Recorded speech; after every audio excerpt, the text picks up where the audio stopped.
হারামের বাচ্চা কহে না, তোর সারাদিন কাজ কাম নাই, তুই খালি বসে বেড়ে গাঁজা খাস আর কাজ কাম করিস নে।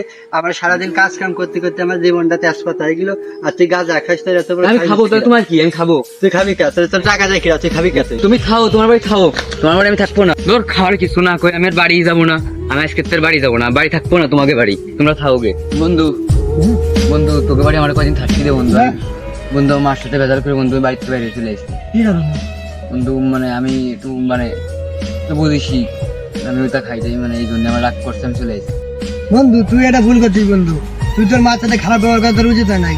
আজ তোর মা থাকলে তুই তোর মার মর্ম দিতে পারিস, যার মা নাই সে জানে মার মর্ম ডাকছিস। দেখ যেরকম দেখ আমার মা নাই, তুই যে অন্যায় কাজ করতেছিলি, তোর মা তোর শাসন করলো, শাসন করতে গিয়েছিলি তোর ভালোর জন্যই বন্ধু। আমি যদি অন্যায় কাজ করি আমার শাসন করার কেউ নাই, সেটা বুঝতে হবে বন্ধু।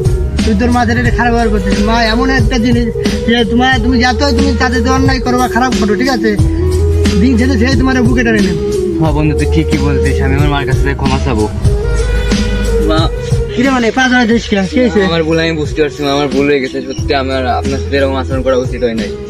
ওই সমস্যা নাই, কান্দিস না। কোনো মা কি সন্তানের উপর রাগ করে থাকতে পারে?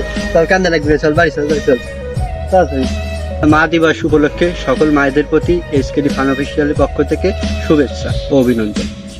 আর সকল মাদেরকে জানাই আন্তরিকভাবে শুভেচ্ছা এবং সকল মাদের জন্য দীর্ঘায়ু কামনা করি।